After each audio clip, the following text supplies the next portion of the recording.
bonsoir tout le monde. J'espère que vous allez bien. Bienvenue dans ma cuisine. Bon, je suis seule ce soir parce qu'elle n'est pas encore rentrée. Il ne devrait pas tarder. Donc, je reprends un petit peu les lives. Alors, il y a une occasion spéciale aussi, c'est que chez Guy de Marle, il y a actuellement un déstockage. Donc, puisque je ne sais pas si vous suivez mes publications, donc les moules Flexipan Origine et Flexipan Inspiration ne seront plus au prochain catalogue. Donc, du coup, il y a un déstockage qui a commencé ce matin à 10 h sur la boutique en ligne. C'était un petit peu compliqué, beaucoup de gens se sont connectés et c'était un peu long pour pouvoir accéder au site, mais rassurez-vous, il y a un système de file d'attente.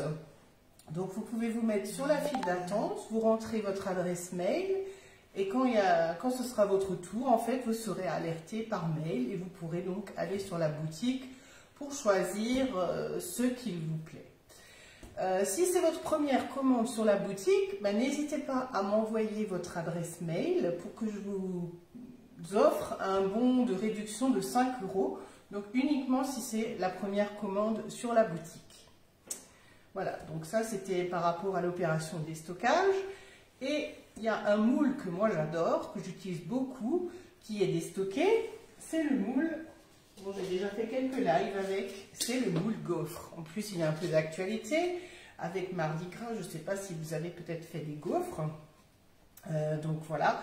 C'est un moule avec 8 empreintes, donc une fournée et vous avez 8 pièces. Donc ça c'est génial quand vous êtes nombreux, entre guillemets. Pas besoin d'attendre chacun son tour, qu'il ait sa gaufre. J'ai rincé mon moule parce que c'est du silicone, c'est statique, donc il y a toujours des petites poussières. Je l'ai posé sur la plaque aluminium perforée pour pouvoir le transporter, mais également lors de la cuisson, d'avoir la chaleur qui se diffuse de façon uniforme.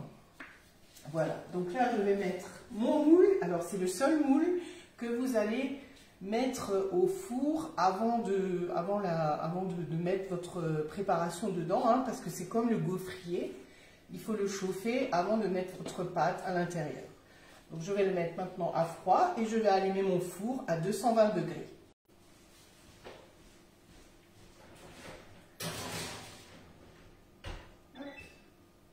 J'arrive. Donc on va le mettre en convection naturelle, puisque 220 degrés, voilà. Donc pendant ce temps, il va bien pouvoir chauffer. Alors on va faire une gaufre, mais on va faire une gaufre salée. On va faire une gaufre avec des légumes. Donc c'est aussi un petit peu une façon de faire manger des légumes aux enfants, parce que souvent, s'ils sont comme le mien, ils tirent un peu la tronche. Donc là, on va y mettre des courgettes et du jambon. Et donc on mangera ça, ce sera notre repas du soir. Hein. C'est pour ça que j'ai aussi fait le live à cette heure-ci, puisque il y a encore une cuisson d'à peu près 20 minutes ensuite. Donc, je vais vous donner les ingrédients. La recette, je vais vous la mettre dans une publication qui s'appelle Mon Instant Gourmand. Donc vous pouvez retrouver l'intégralité de la recette avec les ingrédients. Mais vous allez aussi pouvoir retrouver cette vidéo sur ma chaîne YouTube. N'hésitez pas à vous abonner.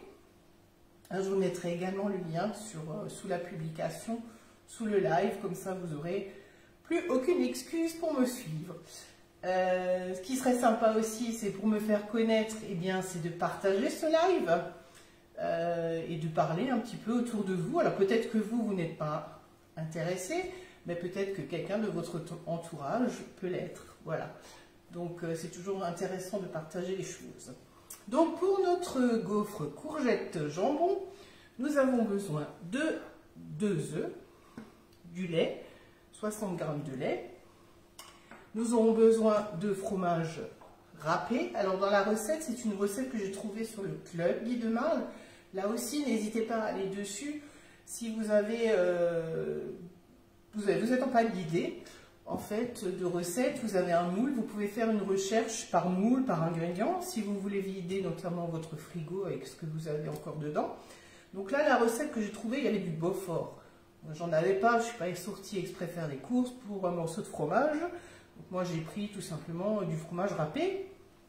il va nous falloir de la farine, de la levure, bien sûr des courgettes. Alors là, j'ai mes courgettes, je les ai sous vide. Donc là, c'est des petites que j'ai coupées.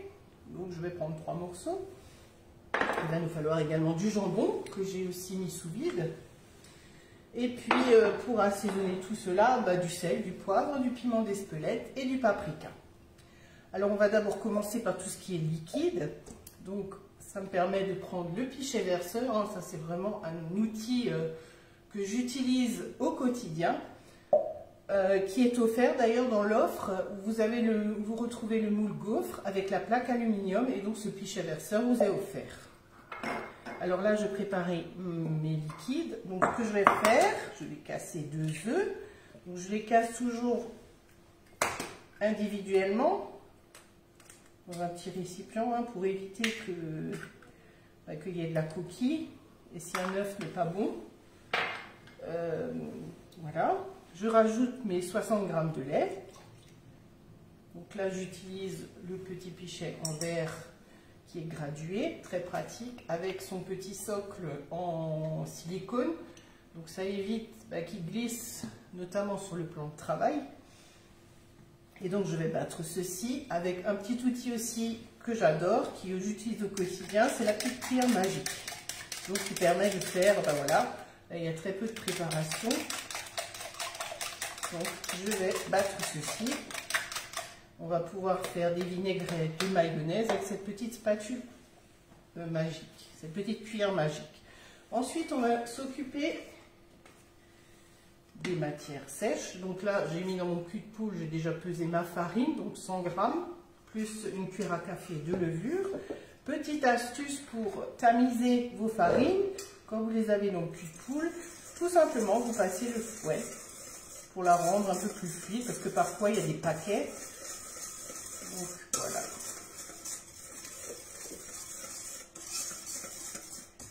Et maintenant, je vais rajouter donc mes matières liquides. Donc ce petit pichet, il est aussi très utile quand vous allez remplir des petites empreintes. Donc là, on va utiliser la gaufre. C'est une empreinte grande, hein. Mais par exemple des petits muffins, des mini cannelés, c'est très pratique. Donc là, je mélange. Je travaille donc dans le cul de poule. Là, c'est le grand. Et vous voyez, je n'ai même pas besoin de tenir mon cul de poule avec le support. Donc celui-là, il est rouge, hein, ça c'est encore un ancien modèle. Celui qui est actuellement au catalogue, il est blanc. Donc ça permet vraiment de travailler et de rapatrier toute la masse, en fait, de bien racler ce qu'il y a au fond, puisqu'il est bien arrondi. Donc on va laisser ça de côté. Alors je vois qu'il y a des gens qui sont connectés, mais par contre je n'arrive pas à lire les messages, parce que sur le téléphone il est loin. Et donc là, je vais ouvrir les courgettes. Alors là, je les ai coupées. J'en avais une que j'ai... Voilà, celle-ci, je crois. Non, c'est pas celle-là. C'est celle-ci que j'avais coupée. Je pensais pouvoir les mettre dans le grand Be-Save, mais en fait, non. Donc voilà, mes courgettes, elles ont, je crois, 1 semaine. Donc on va les couper en gros morceaux et on va les mettre dans le tournedos pour les mixer. Donc le tournedos, c'est un mini hachoir, mais qui n'est pas si mini que ça, puisqu'il a une contenance de 0,9 litres. Donc vraiment, enfin voilà, on peut faire des belles préparations dedans. Les légumes, on peut faire des guacamoles, des rillettes, des tapenades, très facilement en fait. Hein, des vinaigrettes, j'avais fait, je ne sais pas si vous avez suivi mon live où je faisais des artichauts. J'avais fait une petite vinaigrette avec des œufs durs dans le tournedos. Le tournedos, donc il a des petites... des lames, vous avez une protection, hein, et en dessous, je ne vais pas l'enlever maintenant, vous avez une petite ailette donc, que vous pouvez retirer, et en fait cette petite ailette, elle va racler le fond de votre récipient et donc prendre bien toute la masse. Avec le tournedos, vous avez une petite passoire, alors ça fonctionne un petit peu comme une essoreuse à salade, et donc vous avez la petite passoire, donc ça c'est aussi bien utile pour... quand vous lavez des herbes fraîches, ciboulette, persil, des feuilles de menthe, donc là vous pouvez les essorer, hein. C'est pas la peine de sortir la grosse essoreuse à salade.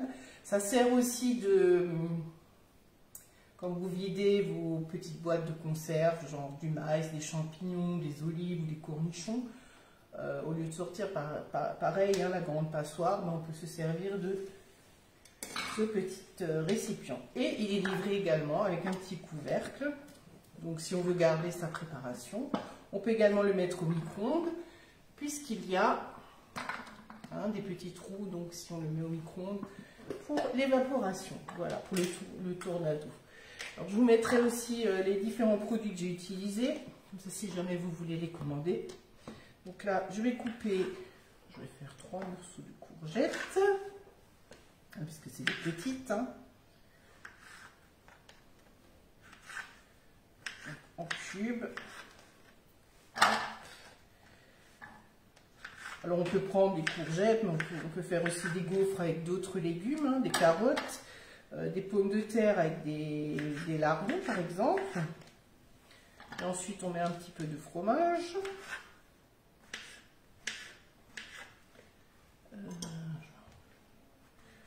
Hop. Donc là j'utilise le couteau à pâtisserie, qui est aussi pour moi un outil indispensable, donc, que j'ai au quotidien, pour trancher les brioches, pour couper les tomates. Voilà, on va laisser ça, on va faire ça. On va le faire en 2 fois, hein, on va pas trop charger. Donc là, hop, et donc là on tire.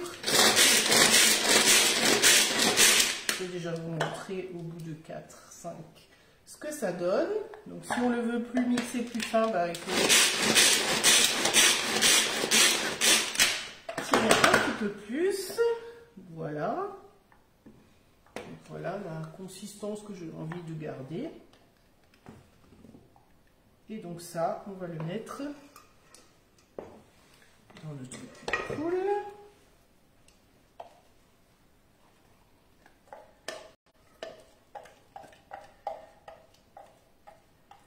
Voilà, on racle bien. Voilà, et je vais refaire la même chose. Donc je replace mes lames, hein, avant de mettre la préparation à l'intérieur. Hop, hop. Puisque maintenant on va utiliser la spatule, ce sera plus simple. Donc, hop, rebelote.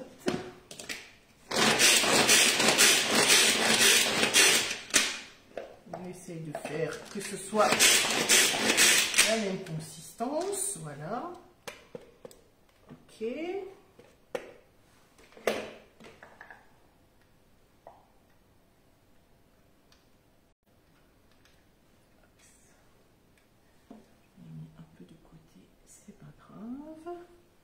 Je reprends mon cul de poule et je vais vider tout ça.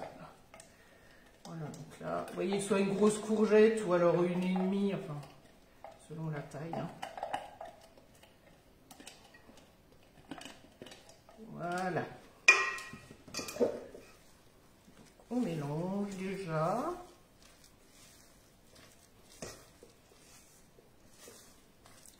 On ne va pas oublier de rajouter le fromage râpé.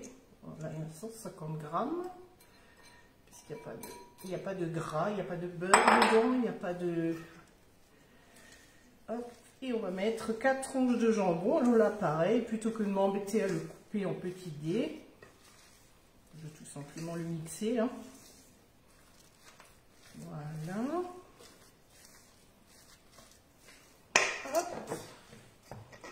Donc là, pareil, je remets toujours mes lames avant de mettre ce qu'on veut hacher à l'intérieur. Donc là, j'ai utilisé la Lunchbox B-Save, où j'ai mon jambon depuis une semaine. Donc, hop, je fais des bouts d'air. Voilà, alors moi je les enroule, les tranches de jambon, parce que ça me permet de voir combien il m'en reste. Donc là, on va en prendre 4.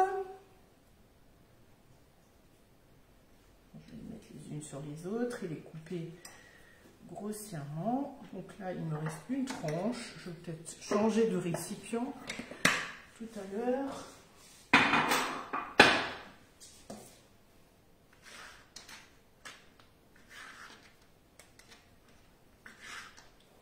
Voilà, hop, on va mettre à peu près là pareil. Hop, par contre, il faut bien... Alors, c'est pratique aussi. Vous avez en dessous un petit cercle en caoutchouc, donc ça évite de... Bon, là, je travaille sur la roule-patte, donc c'est vrai que ça ne glisse pas, mais sur le plan de travail...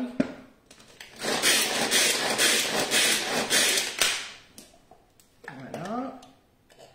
Donc là, vous voyez... Là, mon jambon, hop. Voilà, donc pas besoin non plus de laver le bol, hein, parce que bah, c'est la même chose. Ça va dans la même préparation, donc s'il reste un peu de courgette, c'est pas grave. Ça. Hop. Voilà. Je vais mettre ça. Hop. Alors vous pouvez aussi acheter des fruits secs, par exemple.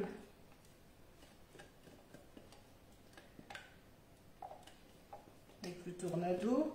En plus vous allez tirer sur la ficelle, bah, plus ça va moudre, ça va hacher hein, votre préparation. Voilà, donc ça, hop.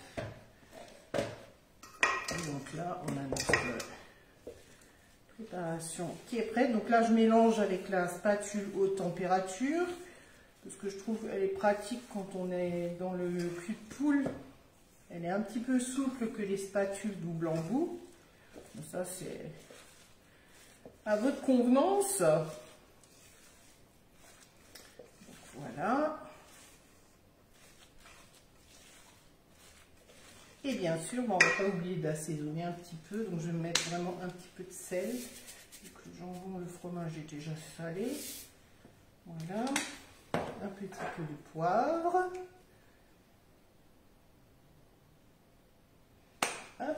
Qu'est-ce qu'on a encore? Un peu de piment d'Espelette. Alors là, je vais juste prendre une pincée. Voilà. Après, vous pouvez mettre, on aurait pu mettre des épices à légumes. Ça, c'est du paprika. Voilà. Et on va bien mélanger ça. Et ensuite, on va répartir ça. Alors, c'est quand même, c'est pas liquide, hein, la consistance. Si vous voyez, mais du coup, comme il y a du fromage et des matières quand même, c'est plus une pâte un peu sèche, enfin sèche, dense, on va dire. Voilà. Et maintenant, je vais chercher donc mon moule. Donc voilà ma préparation. Je vais chercher mon moule. Donc là, attention, on va prendre bien.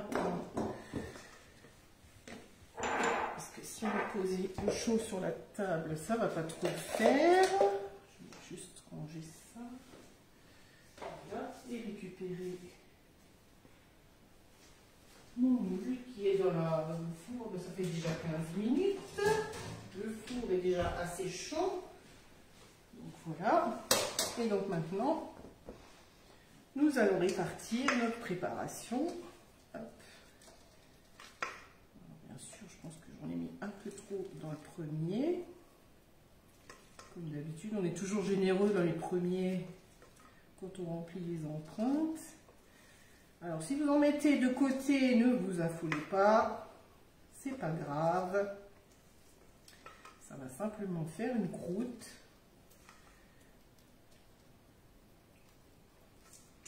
Voilà. Donc là, on racle bien. Et on espère. Je répondrai. Si vous avez des questions, n'hésitez pas. Et puis si vous voulez que passer commande, c'est pareil. Si vous avez du mal à aller sur la boutique, vous me dites. Moi, je peux aussi commander sur la plateforme. Hop. Et là, je vais prendre la spatule coudée. Donc, aussi un petit outil, un petit accessoire sympa. Hop. Voilà. Et donc, je vais le mettre dans mon empreinte. Alors si vous vous abonnez à ma chaîne YouTube, vous allez voir aussi que j'ai fait quelques recettes, parce que comme dit, c'est une empreinte que j'aime beaucoup, des gaufres. Il y a d'ailleurs un an, oui c'était l'année dernière, j'avais fait à la même époque des burgers gaufres. Je crois que c'était, j'ai eu sur mon fil Facebook, dans les souvenirs, il me semble que c'était hier, il y a un an, que j'avais fait les burgers gaufres. Alors là, ça va cuire pour à peu près 25 minutes. Je pense que là, j'en ai mis de trop. Je vais récupérer un petit peu. Des gaufres à la patate douce. Alors j'ai aussi déjà servi en apéritif. Hein. Ça peut aussi être une façon de manger les gaufres. On n'est pas obligé de manger la gaufre entière. On peut la présenter en apéritif, par exemple, en coupant des petits carrés ou des petits triangles pour faire une petite bouchée. Voilà. Et donc ça va bien être bien croustillant, bien généreux, bien fondant en même temps avec le fromage. Donc bien sûr, c'est encore une recette que je n'ai pas testée hein, avant de la faire. En ce moment, je suis dans mes tests, mes recettes... Je teste beaucoup de recettes. Voilà. On va prendre un petit peu pour mettre ici. Tac, tac. Voilà. Et donc ça devrait aller entre un quart d'heure et 20 minutes. Alors c'est toujours pareil, hein, selon les fours. Donc moi je l'ai en chaleur statique, hein, donc en haut et en bas. Et ensuite, donc quand ce sera cuit, donc quand ce sera un peu doré là sur le dessus, ce que vous allez faire, vous allez prendre, je le mets là derrière, vous allez prendre votre toile Silpat que vous allez poser comme ceci dessus. Alors toujours le côté où il y a l'écriture, hein. Il y a toujours un côté où il y a l'écriture sur l'aliment. Et vous allez reprendre une deuxième plaque ou un plateau. Et vous allez retourner. Et là, vous verrez si de l'autre côté, c'est pas assez doré. Il vous suffira de le remettre 5 minutes au four. Voilà. Donc, ça sera pour tout à l'heure. Je vous mettrai bien entendu donc, la recette sur une publication, Mon Instant Gourmand. Et les photos, bien sûr, une fois démoulé. Voilà, donc je remets au four. 20 minutes à surveiller.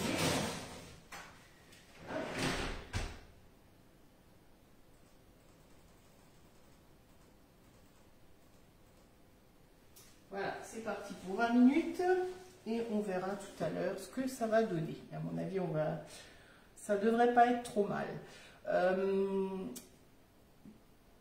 N'hésitez pas aussi à partager, hein, comme je vous ai dit tout à l'heure, pour que je me fasse connaître.